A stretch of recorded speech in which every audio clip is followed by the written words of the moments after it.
Good morning traders അരീനയുടെ pre market റിപ്പോർട്ടിലേക്ക് ഏവർക്കും സ്വാഗതം. നിങ്ങളോടൊപ്പം ഞാൻ റഷീദ് തായ്ലാർ. ഇന്ന് 2024 ഒക്ടോബർ 25 വെള്ളിയാഴ്ചയാണ്. ഒരാഴ്ചയുടെ അവസാനത്തെ ദിവസമാണ്. ഇനി 2 ദിവസം നമുക്ക് അവധിയാണ്. സോ നോക്കാം എന്തൊക്കെയാണ് ഇന്ന്. സെൻസെക്സിൻ്റെ എക്സ്പയറി ദിവസം കൂടിയാണ്. നോക്കാം എന്തൊക്കെയാണ് ഇന്നത്തെ വിശേഷങ്ങൾ എന്ന്. പ്രധാനമായിട്ടും നോക്കുകയാണെങ്കിൽ ഇപ്പോൾ നിൽക്കുന്ന നിഫ്റ്റിയുടെ ലെവലിൽ നിന്നും ബുൾസ് അല്ലെങ്കിൽ മാർക്കറ്റ് ഒരു അപ്വേർഡ് മൂവ്മെൻറ്റ് തരാനുള്ള സാധ്യത കൂടുതലാണ് എന്നാണ് മനസ്സിലാക്കാൻ പറ്റുന്നത്. 24,700 വരെയൊക്കെ ഇത് കയറിപ്പോയേക്കാം. പക്ഷേ ആക്ച്വൽ ട്രെൻഡ് നെഗറ്റീവാണ്. സോ 24,700 വരെ പോകുന്നുണ്ടെങ്കിൽ പോലും അവിടുന്ന് ഫർദർ താഴോട്ട് തന്നെ വരാനാണ് സാധ്യത. നമ്മൾ ഓൾറെഡി ഇവിടെ ഒരു റേഞ്ച് നമ്മൾ ഫിക്സ് ചെയ്തിട്ടുണ്ടായിരുന്നു. അത് കട്ട് ചെയ്ത് താഴോട്ട് വന്നിട്ടുണ്ട് മാർക്കറ്റ്. ദെൻ 23,900 ആണ് ഒരു നിയറസ്റ്റ് സപ്പോർട്ടായിട്ട് നമുക്ക് കണ്ടത്. സോ ഇനി എന്താണ് നമ്മുടെ പരിപാടി? ഇവിടെ നിന്ന് മാർക്കറ്റ് മോസ്റ്റ് പ്രോബബ്ലി തിരിച്ച് കയറിയിട്ട് 24,700 ലെവലിൽ അല്ലെങ്കിൽ കുറച്ചൊരു ഹയർ ലെവലിലേക്ക് കയറി വന്നിട്ട്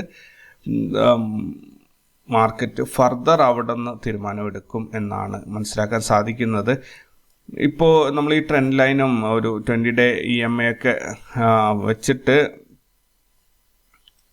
ഇപ്പോൾ നിൽക്കുന്ന ഈ ഒരു ലെവലുണ്ടല്ലോ, ഇപ്പോൾ നിൽക്കുന്ന ലെവലിൽ നിന്ന് ഈ ഒരു ട്രെൻഡ് ലൈനിലേക്ക് ഈ സാധനം കയറി വരും. ഇതാണ് ഈ പറയുന്നതിൻ്റെ ലോജിക്ക് കേട്ടോ. ഇവിടെ കയറി വന്നിട്ട് ഫർദർ ഇടിഞ്ഞൂത്തി ഒന്നിൽ താഴോട്ട് പോകും, അല്ലെങ്കിൽ ഇവിടുന്ന് കയറി മുകളിലോട്ട് തന്നെ പോകും. അപ്പോൾ ഈ 24,700 വരെ വരാനുള്ള സാധ്യതകളാണ് എല്ലാവരും മുന്നോട്ട് വയ്ക്കുന്നത്. സോ നോക്കാം എങ്ങനെയാണ് വരുന്നതെന്നുള്ളത്. നമുക്ക് എന്തായാലും ഇതൊരു സാധ്യതയാണ്. ഒരു റിക്കവറി, ഒരു ചെറിയ ഒരു പുൾ ബാക്ക് വന്നിട്ട് തിരിച്ചതുപോലെ ഇറങ്ങി പോവുക എന്നുള്ള. ഈ ഇടയിൽ ഈ ഒരു ദിവസങ്ങളില്ലേ ഇത് തിരിച്ച് കയറി വന്നു. നെക്സ്റ്റ് ഡേയിൽ ഒരു ഹ്യൂജ് ഗ്യാപ്പ് അപ്പ് ഓപ്പണിങ്ങിൽ താഴോട്ട് ഫുള്ളായിട്ട് ഇറങ്ങി വന്നു. അതുപോലെ ഇത് തിരിച്ചൊന്ന് ഇന്നിപ്പോൾ ഒരു പോസിറ്റീവ് മൂവ്മെൻറ്റ് കാണിച്ചിട്ട് മൺഡേയിലേക്ക് ഗ്യാപ്പ് അപ്പ് ഓപ്പണിങ്ങിൽ താഴോട്ട് വരുന്ന രീതിയൊക്കെ ആയിരിക്കും ചിലപ്പോൾ ഉണ്ടാവും. എന്തായാലും ഇന്നത്തെ ലൈവ് മാർക്കറ്റിൽ നോക്കി കണ്ട് തന്നെ നമ്മൾ മനസ്സിലാക്കണം. ഊഹാപോഹങ്ങൾക്കൊന്നും യാതൊരു പ്രസക്തിയുമില്ല. ദെൻ ഇൻട്രാഡേ ചെയ്യുന്നവർക്ക് സ്റ്റോക്കുകൾ നോക്കുകയാണെങ്കിൽ ITC, IndusInd bank, NTPC, Oracle financial, Shriram properties, Ixigo, Dixon tech, CNT, ഇത്രയും സ്റ്റോക്കുകൾ ഫോക്കസിലാണ്. ഇതിൽ നിങ്ങൾ ഡിക്സൺ നോക്കി വെച്ചോളൂ. ഡിക്സന്റെ റിസൾട്ട് വളരെ നല്ലതാണ്. നല്ല പ്രോഫിറ്റാണ് ഉണ്ടാക്കിയിരിക്കുന്നത്. സോ മാർക്കറ്റിൽ അതിനനുസരിച്ചിട്ടുള്ള ഒരു മുന്നേറ്റം ഉണ്ടാകും എന്നത് ഉറപ്പാണ്. ദെൻ ഗോൾഡിൻ്റെ റേറ്റ് ഇന്നലെ $2,724 ആയിരുന്നു. ഇന്ന് അത് വർദ്ധിച്ചിട്ടുണ്ട്, $2,733 ആയിട്ടുണ്ട്. ക്രൂഡ് ഓയിലിന് കുറഞ്ഞിട്ട് $70.57 ആയിട്ടുണ്ട്. USD INR റേറ്റ് മാറ്റമില്ലാതെ തുടരുകയാണ്. ദെൻ ഏറ്റവും ഇമ്പോർട്ടൻ്റ് ആയിട്ടുള്ള ഒരു ന്യൂസാണ് ഇത്. ന്യൂസിലൊക്കെ അത്യാവശ്യം കൺസേൺ ആയി വന്നു തുടങ്ങി. ഓരോരുത്തരൊക്കെ വായി തുറന്നു തുടങ്ങിയിട്ടുണ്ട്. അതായത് ഫോറിൻ ഇൻസ്റ്റിറ്റ്യൂഷൻസിൻ്റെ വിഡ്രോവൽ 1,00,000 കോടിയിലേക്ക് എത്തിയിരിക്കുകയാണ്. 1,00,000 കോടി എന്ന് ആക്ച്വൽ 97,000 കോടി രൂപ അവർ വിഡ്രോ ചെയ്ത് കഴിഞ്ഞു. 1,00,000 കോടി എന്ന് പറയുമ്പോൾ നിങ്ങൾ കരുതും ഇതിന് മുൻപൊക്കെ എത്ര ഈ വർഷത്തിൽ ഇതുവരെയായിട്ടും ടോട്ടൽ അവർ 2024 ഈ 9 മാസം കൊണ്ട് ചെയ്തത് 1,25,000 കോടി മാത്രമായിരുന്നു. പക്ഷേ ഒക്ടോബർ മാസത്തിൽ മാത്രമായിട്ട് 1,00,000 കോടി, അങ്ങനെ മൊത്തം 2,25,000 കോടിയാണ് ഈ 2024 അവരുടെ വിഡ്രോവൽ വരാൻ പോകുന്നത്. ഹയസ്റ്റ് ആണ് ചരിത്രത്തിൽ. സോ ഒരു മാസത്തിലെ ഏറ്റവും ഹയസ്റ്റ്, ഭയങ്കര ഭീമാകാരമായ രീതിയിലാണ് അവർ വലിച്ചിരിക്കുന്നത്. ഇതിനുള്ള കാരണം ഇതിൻ്റെ പുറകെ ഞാൻ പറയുന്നുണ്ട്. സോ ഒന്ന് നോട്ട് ചെയ്ത് വെച്ചോളുക. കാരണം മാർക്കറ്റിനെ വലിച്ച് ഇവർ താഴെ കൊണ്ടുപോകാൻ തന്നെയാണ് നിൽക്കുന്നത്. 24,000-ൻ്റെ താഴേക്ക് മാർക്കറ്റിനെ എത്തിക്കാൻ വേണ്ടിയിട്ടാണ് ഇവർ ശ്രമിക്കുന്നത്. എന്തായാലും റിലയൻസും NVIDIAയും എന്താ പറയുക, ഇന്ത്യയിൽ AI-യുടെ ഒരു ഇൻഫ്രാസ്ട്രക്ചർ ഡെവലപ്പ് ചെയ്യുന്നതിന് വേണ്ടിയിട്ടുള്ള പാർട്ണർഷിപ്പിൽ എത്തുന്നുണ്ട് എന്നാണ് വാർത്തകൾ വരുന്നത്. സോ റിലയൻസിനെ സംബന്ധിച്ചിടത്തോളം ഇതൊരു വെടിക്കെട്ട് തന്നെയായിരിക്കും, പറന്നു പോകാൻ സാധ്യതയുണ്ട്. കാരണം വളരെ പോസിറ്റീവായിട്ടുള്ളൊരു ന്യൂസാണ്. ദെൻ NTPCയുടെ Q2 റിസൾട്ടിൽ നെറ്റ് പ്രോഫിറ്റ് 14% വർദ്ധിച്ചതായിട്ട് രേഖപ്പെടുത്തിയിട്ടുണ്ട്. അതേപോലെ ITCയുടെ Q2 റിസൾട്ടിൽ 3.1% ലാഭവർദ്ധനവാണ് രേഖപ്പെടുത്തിയിരിക്കുന്നത്. ഡിക്സൺ ടെക് Q2 റിസൾട്ടിൽ 263% ലാഭവർദ്ധനവാണ് രേഖപ്പെടുത്തിയിരിക്കുന്നത്. 100% അല്ല, 263%. പെട്രോനെറ്റ് LNG 4% ലാഭവർദ്ധനവാണ് രേഖപ്പെടുത്തിയിരിക്കുന്നത്. ഗോദ്രേജ് കൺസ്യൂമർ 13% ലാഭവർദ്ധനവാണ് രേഖപ്പെടുത്തിയിരിക്കുന്നത്. ഇനിയാണ് നേരത്തെ ഞാൻ പറഞ്ഞ ഒരു സംഭവം, ക്യാപിറ്റൽ ഗെയിൻസ് ടാക്സ്. ഈ ഫോറിൻ ഇൻസ്റ്റിറ്റ്യൂഷണൽ ഇൻവെസ്റ്റേഴ്സിന് ഉണ്ടാക്കുന്ന പ്രോഫിറ്റിൽ ടാക്സ് ഇമ്പോസ് ചെയ്തിട്ടുണ്ട്. അതാണ് ഇപ്പോൾ ഇവർ കാശും വലിച്ചുകൊണ്ട്, അതായത് അവരുടെ ഇൻവെസ്റ്റ്മെൻറ്റ് വലിച്ചിട്ട് തിരിച്ചു പോകാനുള്ള പ്രധാനപ്പെട്ട കാരണം. ഇതാദ്യമൊന്നും ന്യൂസിൽ വന്നിട്ടുണ്ടായിരുന്നില്ല, ഇപ്പോൾ വന്നു തുടങ്ങി. ഓരോരുത്തരൊക്കെ വിളിച്ച് പറയാൻ തുടങ്ങിയത് ഒഴിവാക്കണം, അല്ലെങ്കിൽ അവർ മുഴുവൻ കൊണ്ടുപോകും എന്നുള്ള രീതിയിൽ. അപ്പോൾ ഇതിൽ കുഴപ്പമെന്ന് പറഞ്ഞാൽ നമ്മൾ ഫോറിൻ ഇൻസ്റ്റിറ്റ്യൂഷൻസ് അല്ലെങ്കിൽ വിദേശ നിക്ഷേപങ്ങൾ ഇന്ത്യയിലുണ്ടെങ്കിലാണ് ഇന്ത്യൻ രൂപയുടെ മൂല്യം കയറി വരിക. അതുപോലെ ആ ഇന്ത്യയുടെ ഉള്ളിൽ വർക്ക് ചെയ്യാനുള്ള അത്യാവശ്യം ക്യാപിറ്റൽ ഉണ്ടാവുക. അപ്പോൾ ഇവരിത് മുഴുവനായിട്ട് വലിച്ചിട്ട് പോവുകയാണെങ്കിൽ അത് നമുക്കങ്ങനെ ഒരു വലിയ പ്രശ്നത്തിലേക്ക് പോകും എന്നല്ല, പക്ഷേ ഇപ്പം നടന്നുകൊണ്ടിരിക്കുന്ന ആ സ്മൂത്തായിട്ടുള്ള ആ ഒരു ഫ്ലോ ഉണ്ടാവില്ല. അത് ആ സ്മൂത്ത്നെസ് പോയി കിട്ടും. പിന്നെ ഇന്ത്യക്കകത്ത് തന്നെ നല്ല രീതിയിൽ, കാരണം GST അങ്ങനെയൊക്കെ നല്ല രീതിയിൽ ഒരുപാട് ഇൻവെസ്റ്റ്മെൻറ്റ്സ് ഒക്കെ ആയിട്ട് നമ്മുടെ ഡൊമസ്റ്റിക് ആയിട്ടുള്ള ഫണ്ട് റേസിങ് നടക്കുന്നുണ്ടല്ലോ. അതുകൊണ്ട് തന്നെ കാര്യങ്ങളൊക്കെ നടന്നു പോകും. പക്ഷേ ഇപ്പോൾ ഉണ്ടാവുന്നത് പോലെയുള്ള ഒരു സ്മൂത്തായിട്ട് പെട്ടെന്ന് നല്ല പ്രോഫിറ്റിലേക്ക് കാര്യങ്ങൾ കയറി വരുന്ന ഒരു സംഭവം ഉണ്ടാവില്ല. അതായത് ഇവർ പറയുന്നത് ഏകദേശം നിഫ്റ്റി 20,000 താഴത്തേക്ക് ഫോറിൻ ഇൻസ്റ്റിറ്റ്യൂഷൻസ് കൊണ്ടുപോകും എന്നാണ്. കാരണം അവർ ഉള്ള നിക്ഷേപം മുഴുവനായിട്ട് പിൻവലിച്ച് അവർ ചൈനയിലേക്കാണ് ഇതൊക്കെ കൊണ്ടുപോകുന്നത്. അപ്പോൾ ഇത് വേറൊരു കാര്യം എന്ന് പറഞ്ഞാൽ, ഗവൺമെൻറ്, ഏതൊരു ഗവൺമെൻറ് ആയാലും ആ രാജ്യത്തെ ഗവൺമെൻറ്റിന് സ്ട്രോങ് ആയി നിന്നേ പറ്റുള്ളൂ. ഇങ്ങനെ ഏതെങ്കിലും ഒരു ടീമിൻ്റെ മുന്നിൽ പോയിട്ട് മുട്ടുമടക്കാനും പറ്റില്ല. ഒരു പോളിസിയിൽ ഒരു തീരുമാനം എടുത്തിട്ടുണ്ടെങ്കിൽ അതിൽ ഉറച്ചു നിൽക്കണം. ഉറച്ചു നിൽക്കാതെ ഇവരിങ്ങനെ ക്യാപിറ്റൽ പിൻവലിക്കുന്നത് കാണുമ്പോൾ ഒരു ഭയന്നിട്ട് അവരുടെ എന്നാൽ പിന്നെ അവർക്ക് ടാക്സ് വേണ്ട, ഒഴിവാക്കിയേക്കാം എന്ന രീതിയിൽ അങ്ങനെ ഒരു സംഭവം വന്നു കഴിഞ്ഞാൽ പിന്നീട് പല കാര്യങ്ങൾക്കും ഇവർ ഈ രീതിയിലുള്ള ഒരു ബ്ലാക്ക് മെയിലിംഗ് രീതി ഉപയോഗിക്കും. അപ്പോൾ ഗവൺമെൻറ്റിന് അപ്പോഴൊക്കെ അത് തലകുനിച്ച് കൊടുക്കേണ്ടി വരും. അപ്പോൾ അതുകൊണ്ട് തന്നെ ഗവൺമെൻറ് എടുത്ത തീരുമാനത്തിൽ മാറ്റം ഉണ്ടാവാൻ സാധ്യതയില്ല. അതുകൊണ്ട് തന്നെ മാർക്കറ്റ് താഴോട്ട് പോകുമ്പോൾ നമ്മൾ കണ്ട് നിൽക്കുക, അല്ലെങ്കിൽ അതിൽ വീഴുന്ന വീഴ്ചയിൽ കുറച്ച് പ്രോഫിറ്റ് ഉണ്ടാക്കുക എന്നതായിരിക്കും നമുക്ക് ചെയ്യാൻ പറ്റുന്ന ഒരു പരിപാടി. എന്തായാലും ഇപ്പോൾ അറിയാൻ പറ്റിയത് ഒരു 20,000 ലെവലിലേക്കൊക്കെ ഫോറിൻ ഇൻസ്റ്റിറ്റ്യൂഷൻസ് മാർക്കറ്റിനെ വലിച്ചു കൊണ്ടുപോകും എന്നാണ്. സോ ഒരല്പം വിഷമമുള്ള കാര്യമാണ്. കാരണം ഇൻവെസ്റ്റ്മെൻറ്റ് എല്ലാം തന്നെ ചുവപ്പിലാണ്. ഇനി അത് ഫർദർ ഡീപ്പ് റെഡ് ആവുന്നത് ഭയങ്കര വിഷമമുള്ളൊരു കാര്യം തന്നെയാണ്. അദാനി ടോട്ടൽ ഗ്യാസിൻ്റെ Q2 പ്രോഫിറ്റിൽ 7.5% വർധനമാണ് രേഖപ്പെടുത്തിയിരിക്കുന്നത്. ദെൻ നമുക്ക് ഗ്ലോബൽ മാർക്കറ്റിലേക്ക് പോവുകയാണെങ്കിൽ US മാർക്കറ്റ് ഒരു സമ്മിശ്ര പ്രതികരണമാണ്. യൂറോപ്യൻ മാർക്കറ്റാണ് ക്ലിയർലി ബുള്ളിഷ് ആയിട്ടാണ് പോയിരിക്കുന്നത്, ക്ലോസ് ചെയ്തിരിക്കുന്നത്. നിക്കി ഇന്നും റെഡിൽ തന്നെയാണ്. ചൈനയുടെ മാർക്കറ്റ് ഗ്രീനിലാണ്, മറ്റുള്ളത് രണ്ടും റെഡിലാണ്.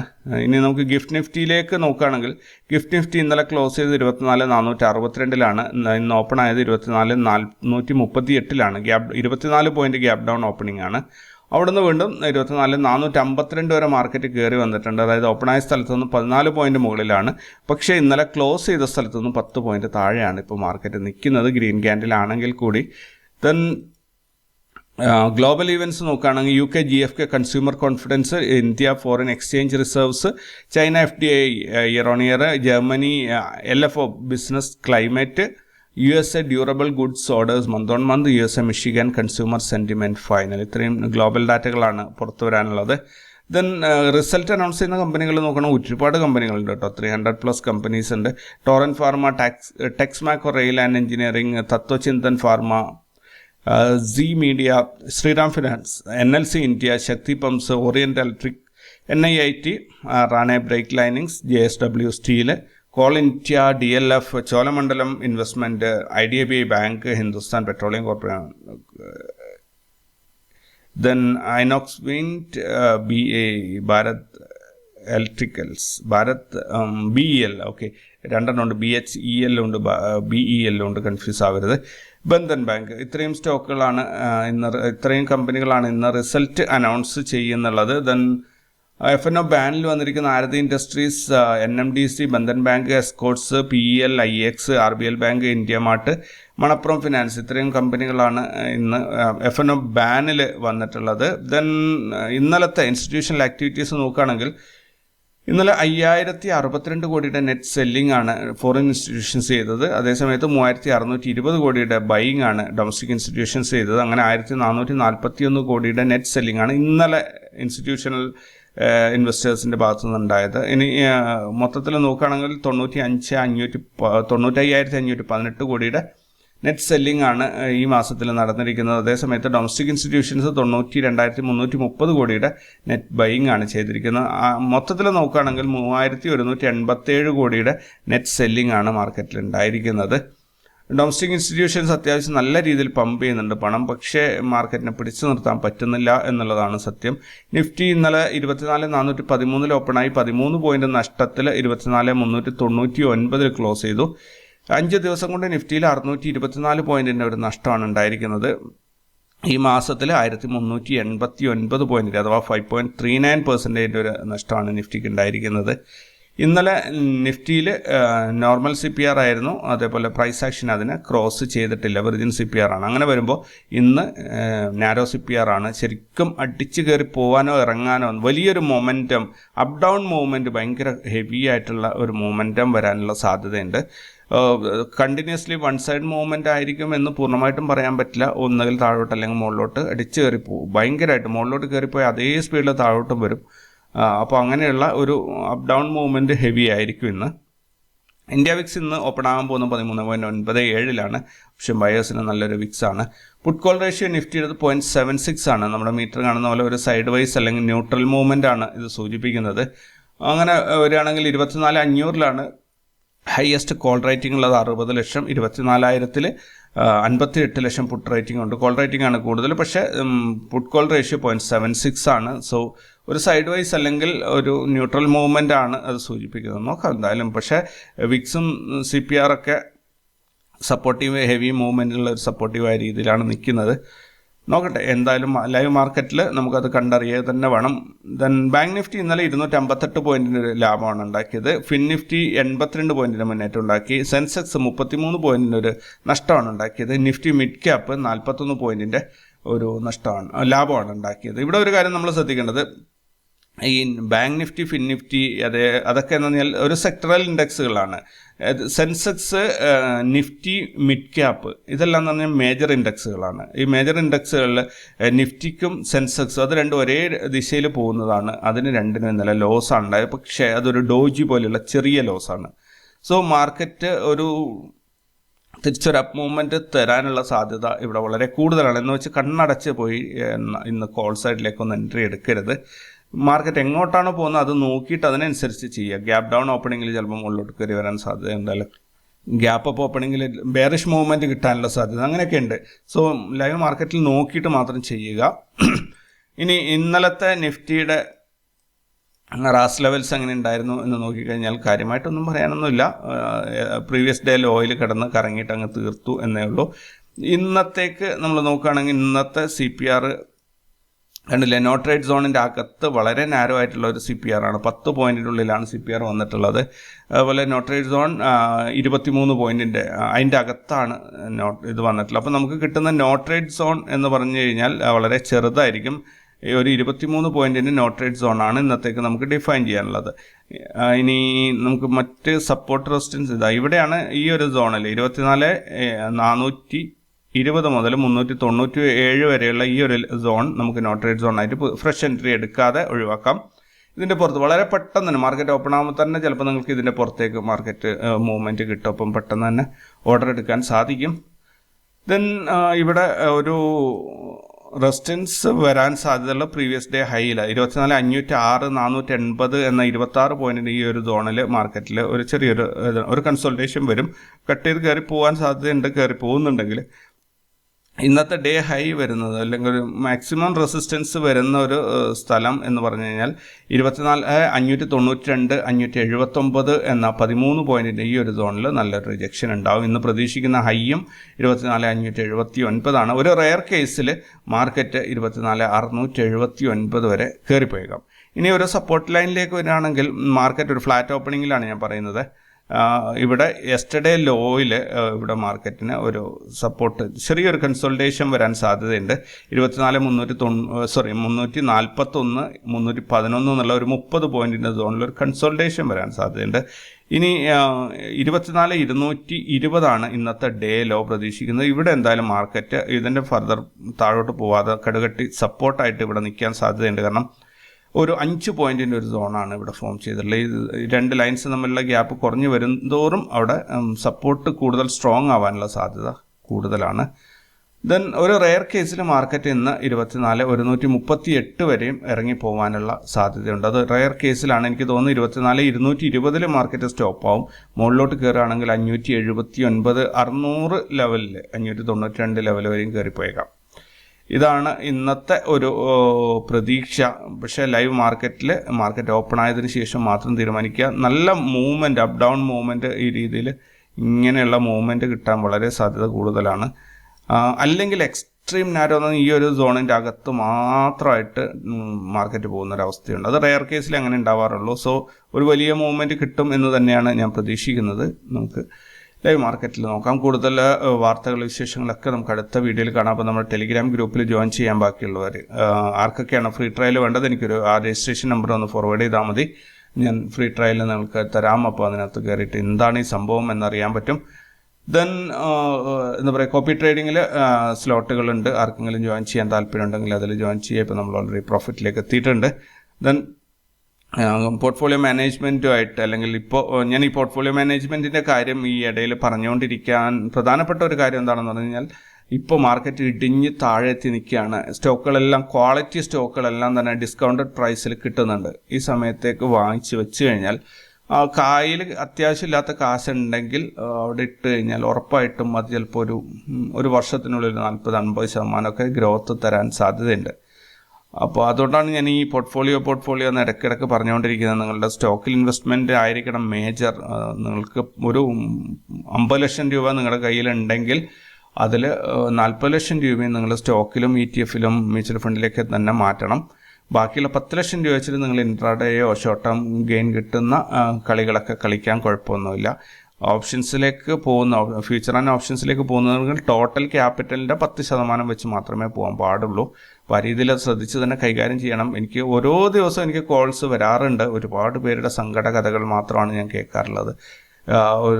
അങ്ങനെ എന്താ പറയുക, സംഭവങ്ങൾ ഹൈലൈറ്റ് ചെയ്ത് പറയുന്നതിനേക്കാളും നല്ലത് ശ്രദ്ധിക്കുക. കയ്യിൽ നമ്മൾ ചിലപ്പോൾ കഷ്ടപ്പെട്ടു ഒരു 55 വയസ്സൊക്കെ കഴിഞ്ഞവർ ഷോർട്ട് ടേം ഗെയിനിന് വേണ്ടി ശ്രമിക്കുന്നത് വൻ അബദ്ധമായി മാറും. കാരണം അവർക്ക് കയ്യിലുള്ള സേവിങ്സ് ഇങ്ങനെയുള്ള ഈ ട്രാപ്പിൽ പോയി പെട്ട് സേവിങ്സ് മുഴുവൻ പോയി കഴിഞ്ഞാൽ അവർക്ക് ഭയങ്കര സ്ട്രെസ്സ് വരും മാനസികമായിട്ട്. അപ്പോൾ അവർ ഫിസിക്കലി ഭയങ്കരമായിട്ട് തളർന്നു പോകും.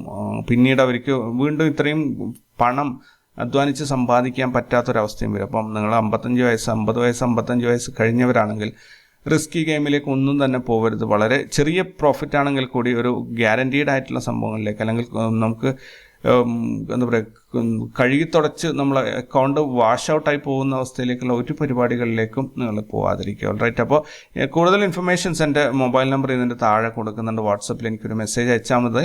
ഞാൻ എല്ലാ വിധത്തിലുള്ള സപ്പോർട്ട്, എനിക്കറിയാവുന്ന രീതിയിൽ ഞാൻ സപ്പോർട്ട് ചെയ്യാം. അപ്പോൾ നിങ്ങൾക്ക് ഒന്നും കൂടി സേഫായിട്ട് ചെയ്യാൻ പറ്റും. എല്ലാ ആൾക്കാർക്കും, ജോലിയുള്ള ആൾക്കാർക്കൊക്കെ ആണെങ്കിൽ ഈ കോപ്പി ട്രേഡിങ് നല്ലൊരു പരിപാടിയാണ്.